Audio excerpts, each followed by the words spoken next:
आइए मित्रों, आज हम पढ़ते हैं बेसिक एक्सेल के सेकंड पार्ट में, जिसमें आज हम होम टैब के अलाइनमेंट ऑप्शन के बारे में डिटेल से समझेंगे कि किस तरह से हम अलाइनमेंट में चेंजेस करके अपनी एक्सेल की शीट को और ज़्यादा इफ़ेक्टिव और इम्प्रेसिव बना सकते हैं। यहाँ पर एक शीट मैंने पहले से ली हुई है। यहाँ पर यदि आप ध्यान से देखेंगे तो इस शीट में मैंने यहाँ पर एक कार के मॉडल, उसका ईयर, कलर, गियर और एजेंसी, ये सारी डिटेल्स यहाँ पर शीट में ली हुई है ताकि आपको चीज़ें आसानी से समझ में आ जाएं। चलिए हम शुरू करते हैं। अलाइनमेंट का मतलब क्या है? अलाइनमेंट का मतलब ये है कि आपने किसी भी सेल में जिस भी टेक्स्ट को लिखा है वो टेक्स्ट कहाँ पर आप रखना चाहते हैं। अपने सेल के सेंटर में रखना चाहते हैं, आप लेफ्ट में रखना चाहते हैं, आप राइट में रखना चाहते हैं। कुल मिलाकर के आप अपने प्रेजेंटेशन को कैसा दिखाना चाहते हैं, कैसा बनाना चाहते हैं, ये डिपेंड करता है अलाइनमेंट सेटिंग के ऊपर।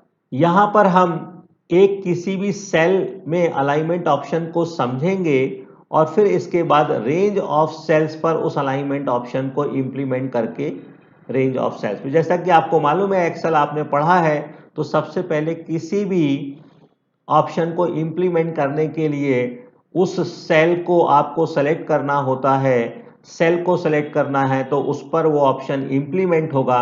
यदि आप रेंज ऑफ सेल्स को सेलेक्ट करते हैं तो वो ऑप्शन रेंज ऑफ सेल्स पे इम्प्लीमेंट होगा। रेंज ऑफ सेल्स में आप केवल हेडिंग को भी ले सकते हैं, आप लेना चाहें तो पूरी की पूरी टेबल को भी ले सकते हैं। ये आपके ऊपर डिपेंड करता है कि आप अपनी टेबल पे, आप अपनी एक्सेल की टेबल पे किस तरह का इफेक्ट देखना चाहते हैं। यहां पर मैं आपको किसी भी एक सेल में इंप्लीमेंट करके बताता हूं ताकि आपको उसका इफेक्ट आसानी से समझ में आए, फिर आप अपनी आवश्यकता अनुसार अलाइनमेंट को उपयोग कर सकते हैं। चलिए अब हम समझते हैं। यहां पर एक सेल B2 में मैंने कार का मॉडल लिखा हुआ है, यहां पे टेक्स्ट लिखा हुआ है कार मॉडल। देखिए सबसे इंपॉर्टेंट बात है कि हमें यह समझना है कि सेल के अंदर जो टेक्स्ट लिखा गया है उस पर कौन सा ऑप्शन इंप्लीमेंटेड है। तो जब आप देखेंगे कि आपके इस रिबन में, इस पूरे ऑप्शंस में 3 ऐसे पॉइंट दिख रहे हैं जिस पर उसका कलर थोड़ा सा चेंज है, इसका मतलब है कार मॉडल जो मैंने सेलेक्ट किया हुआ है, ये कार मॉडल बोल्ड फॉन्ट में लिखा गया है और इस पर अलाइनमेंट में लेफ्ट अलाइनमेंट इंप्लीमेंटेड है और यहाँ पर ये मिडिल अलाइनमेंट इंप्लीमेंटेड है। देखिए समझने के लिए मैं आपको उसके नीचे आता हूँ। Mini copper, mini copper cell को जैसे ही आपने सेलेक्ट किया तो ये बोल्ड का ऑप्शन खत्म हो चुका है और यहां से ये सारे ऑप्शन खत्म हो चुके हैं और यहां पर केवल एक ऑप्शन इंप्लीमेंटेड है, that is align bottom. Bottom में अलाइन किया गया है। आपको बात समझ में आ गई होगी। जैसे मान लीजिए कि मैंने यहां पर परचेस प्राइस की एक फिगर को सिलेक्ट किया और जैसे ही मैंने परचेस प्राइस की फिगर को सिलेक्ट किया तो यहां देखिए बोल्ड का ऑप्शन नहीं आ रहा है, इसका मतलब इस पर बोल्ड इंप्लीमेंटेड नहीं है। यहां पर अलाइनमेंट के 2 ऑप्शन इंप्लीमेंट हैं। कौन कौन से हैं? एक तो सेंटर अलाइनमेंट है और दूसरा ये कौन सा अलाइनमेंट है? Bottom alignment. समझिएगा, ये जो ऊपर अलाइनमेंट है, टॉप, मिडिल और बॉटम, ये क्या करते हैं? देखिए मैं आपको बताता हूं यहां पर आगे अलाइनमेंट में क्या होता है। अब वापस हम अपने आप आते हैं कार मॉडल वाले सेल को, B2 सेल, जहां पर एक टेक्स्ट लिखा हुआ है कार मॉडल। ठीक, देखिए मैं कार मॉडल को जैसे ही यहां पर क्या करता हूं, इसको ध्यान से समझिए। क्या है यहां पर लिखा हुआ? Top alignment. तो ये कार मॉडल जहां पर भी लिखा होगा वो टॉप पर चला जाएगा। अगर मैं इसको क्या करता हूं, मिडिल अलाइनमेंट करता हूं, तो वो मिडिल में आ जाएगा, राइट। और इसको मैं बॉटम अलाइनमेंट करता हूं तो बॉटम में आ जाएगा। मतलब इस सेल के, मैं समझने के लिए इस सेल की साइज को और बड़ा कर देता हूं ताकि आपको क्लियरली चीजें समझ में आए। इस सेल में कार मॉडल जिस भी जगह पर लिखा हुआ है उसकी पोजीशन को चेंज, ये कौन सी पोजीशन है, बॉटम की पोजीशन है, सबसे नीचे लिखा हुआ है देखिए। ये कौन सी पोजीशन आ गई, ये आ गई आपकी मिडिल अलाइनमेंट, राइट। जब आप यहां पर अपना कर्सर रखते हैं तो देखिए यहां पर आपको ऑप्शंस दिखते हैं और आपको ध्यान से इसको पढ़ना भी चाहिए। लिखा हुआ है align text so that it is centred between the top and bottom of the cell, right. अब आप इसको क्या करते हैं, टॉप अलाइन करते हैं, तो कार मॉडल का टेक्स्ट जो लिखा था वो टॉप अलाइनमेंट में जा चुका है। चलिए अब आप नीचे आते हैं, इसके नीचे और ऑप्शंस हैं अलाइन लेफ्ट। अभी आप देखेंगे जैसा कि car model already left alignment में है, पहले से ही लेफ्ट लिखा हुआ है। अगर मैं इसको सेंटर अलाइनमेंट करता हूं तो वो जहां पर भी है वहां से कहां चला जाएगा, सेंटर अलाइनमेंट में चला जाएगा। यदि मैं इसको राइट अलाइनमेंट करता हूं तो कार मॉडल जो आपने लिखा हुआ है वो कहां चला गया, राइट अलाइनमेंट में चला गया।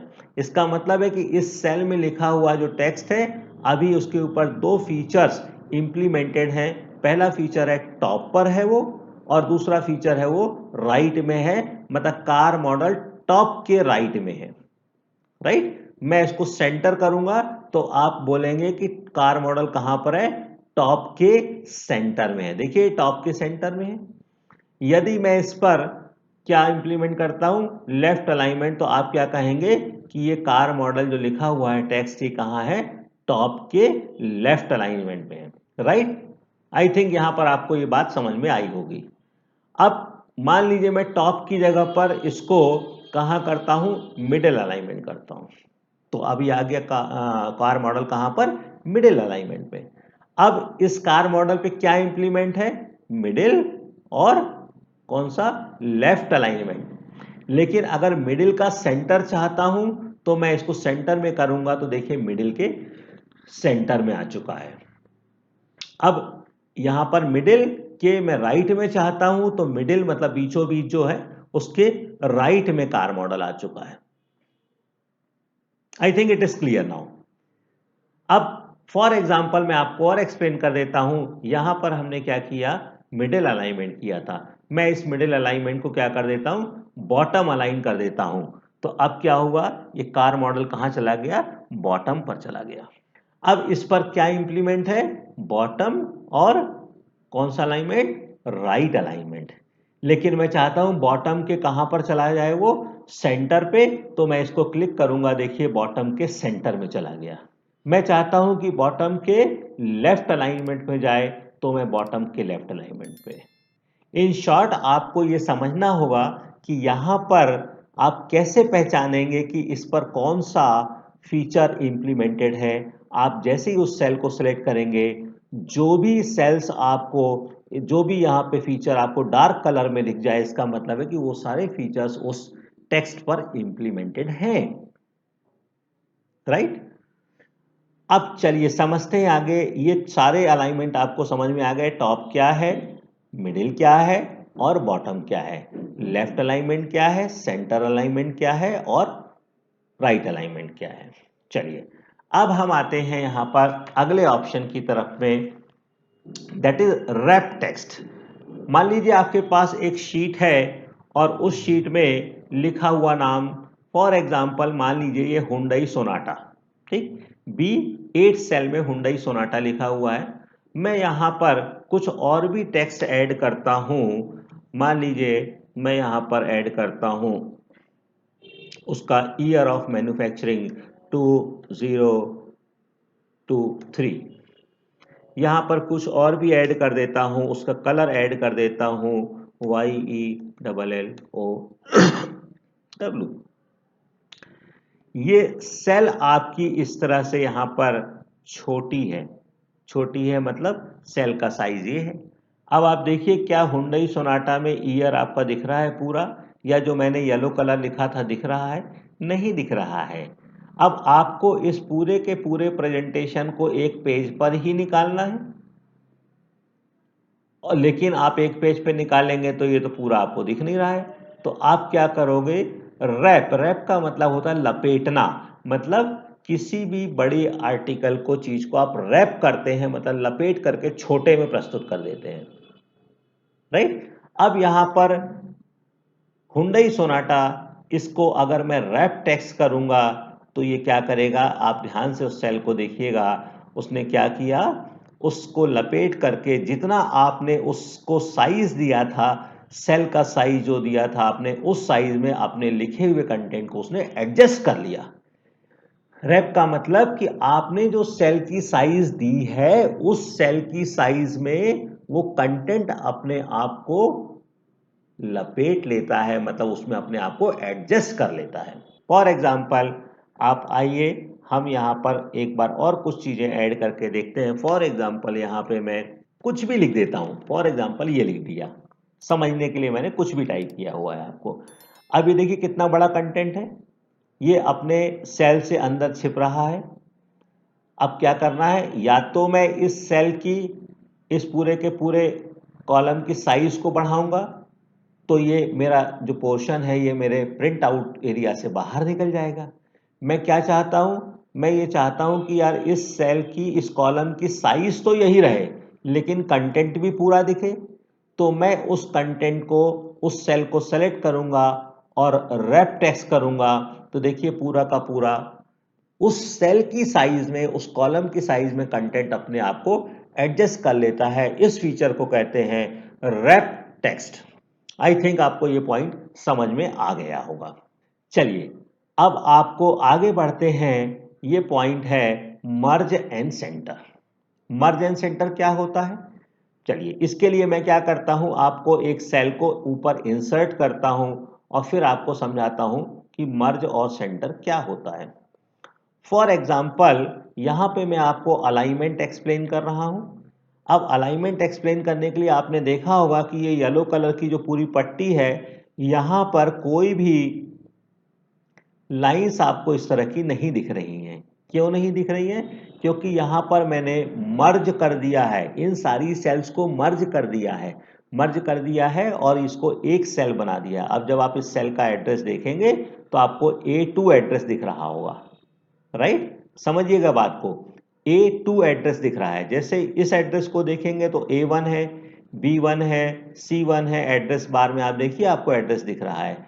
लेकिन जैसे ही मैंने इस सेल को सिलेक्ट किया तो अलाइनमेंट में केवल एक ही सेल का एड्रेस दिख रहा है, A2, जबकि ये फैला हुआ कहां से लग रहा है, देखिए ये फैला हुआ लग रहा है A2 से लेकर के K2 तक, राइट। लेकिन आपको एड्रेस क्या दिख रहा है, एक ही एड्रेस दिख रहा है, दैट इज A2। ऐसा कैसे हुआ, ऐसा ऐसे हुआ कि मैंने यहां पर A में लिखा अलाइनमेंट, ALIGNMENTS,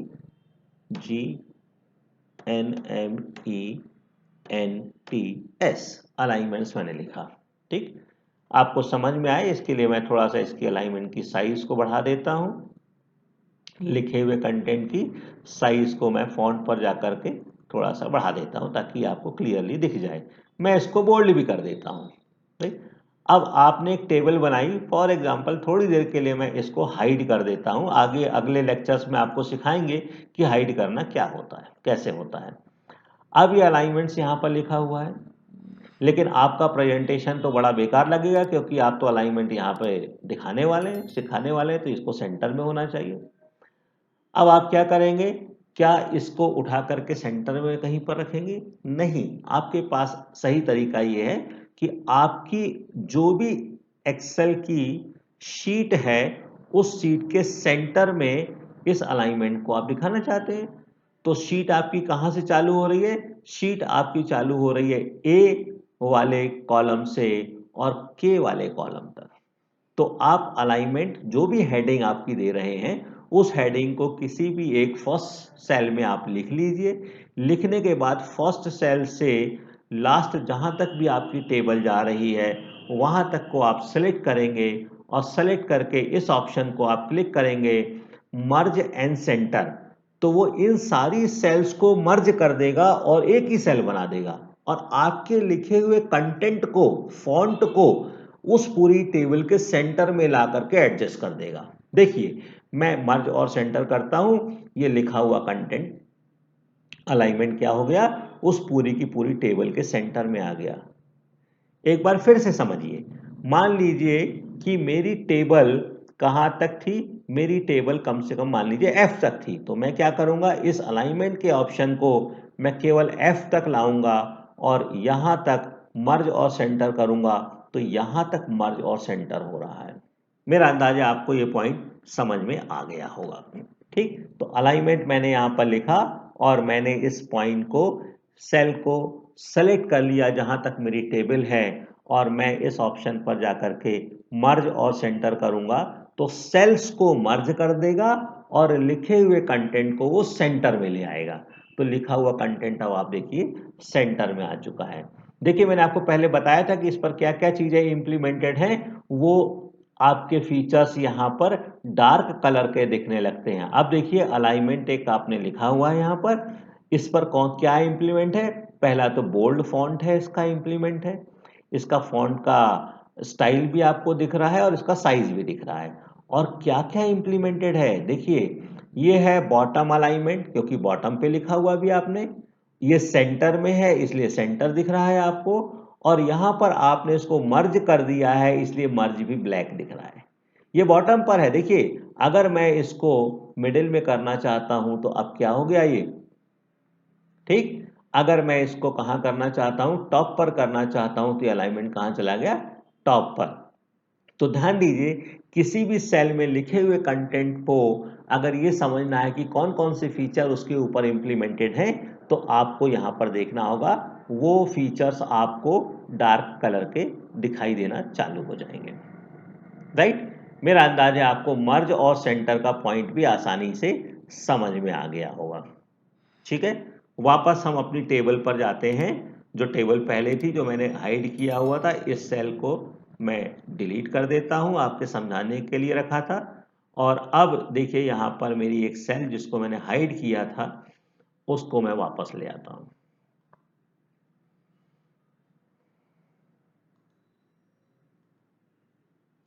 ये वापस आ गया। हाइड कैसे होता है, अनहाइड कैसे होता है, अगले लेक्चर्स में हम डिटेल में पढ़ेंगे। चलिए अब हम आते हैं, ये सारे पॉइंट्स आपको समझ में आ गए। अब हम आते हैं एक पॉइंट, इसको कहते हैं डिक्रीज इंडेंट। क्या है ये पॉइंट, डिक्रीज इंडेंट। और ये अलाइनमेंट का एक पोर्शन है जिसको कहते हैं इंक्रीज इंडेंट। ध्यान से देखिए, डिक्रीज इंडेंट के नीचे क्या लिखा हुआ है, move your content closer to cell border. Right, समझिएगा, मान लीजिए यहां पर एक फिगर परचेस प्राइस में एक फिगर लिखी हुई है 1,21,000 रुपए। ये आपने क्या किया हुआ है, ये आपके पास सेंटर अलाइनमेंट में है। राइट, और ये बॉटम पे है। सेल की साइज को अगर आपको बढ़ाना है तो थोड़ा सा सेल की साइज को बढ़ा करके भी मैं आपको एक्सप्लेन कर देता हूं।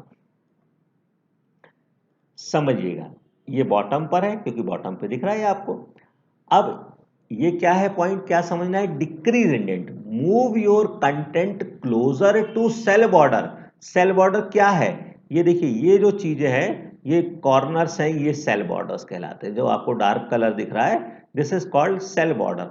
अगर आप अपने लिखे हुए कंटेंट को, लिखे हुए टेक्स्ट को सेल बॉर्डर के पास लाना चाहते हैं तो आप क्या करेंगे, डिक्रीज इंडेंट। आपने सेल को सिलेक्ट किया और सेल को सिलेक्ट करने के बाद में हम उसको, ये देखिए, राइट, आप सेल बॉर्डर के पास ले जा रहे हैं। राइट, कैसे ले जाएंगे, क्या हुआ यहां पर डिक्रीज इंडेंट, मतलब आप लेफ्ट में लेकर के जा रहे हैं। इंक्रीज इंडेंट मतलब आप इसके एरो से समझिए ध्यान से, ये जो एरो बना हुआ है छोटा सा, इस एरो से आपको अपने आप क्लियर हो रहा है कि आप अपने लिखे हुए कंटेंट को कहां ले जाएंगे, लेफ्ट हैंड पर ले जाएंगे। और यहां जो एरो बना हुआ है इंक्रीज इंडेंट पे, आप अपने लिखे हुए कंटेंट को सेल बॉर्डर के राइट हैंड पे ले जाएंगे। देखिए मैंने सेल को सिलेक्ट किया हुआ है, ये कंटेंट लेफ्ट में लिखा हुआ है, मैं इसको क्या करता हूं, इंक्रीज इंडेंट करता हूं तो वो जो लिखा हुआ कंटेंट है वो राइट हैंड साइड की सेल को जा रहा है। अब ये ऑलरेडी राइट हैंड साइड पर है, ये इसलिए ऐसा दिख रहा है क्योंकि सेल की साइज आपकी छोटी हो गई है। ठीक, अब ये ऑलरेडी राइट हैंड साइड पर है तो राइट पर और जाएंगे तो वो तो आपके सेल के बाहर चला जाएगा, दिखेगा नहीं। हम क्या करना चाहते हैं, हम इसको चाहते हैं कि डिक्रीज इंडेंट करें, मतलब अब अपने लिखे हुए कंटेंट को लेफ्ट हैंड साइड की तरफ लेकर के जाएं, तो हमारा कंटेंट देखिए लेफ्ट हैंड पे जा रहा है। आई थिंक आपको इंक्रीज इंडेंट और डिक्रीज इंडेंट का डिफरेंस समझ में आ गया होगा। आप अपने लिखे हुए कंटेंट को जब सेल बॉर्डर के क्लोज लेकर के जाना चाहते हैं तो उस ऑप्शन को कहते हैं इंडेंट। डिक्रीज करना मतलब आप अपने लिखे हुए चीज को लेफ्ट हैंड ले जा रहे हैं, और लिखे हुए कंटेंट को अगर राइट हैंड ले जाते हैं तो वो कहलाता है इंक्रीज इंडेंट।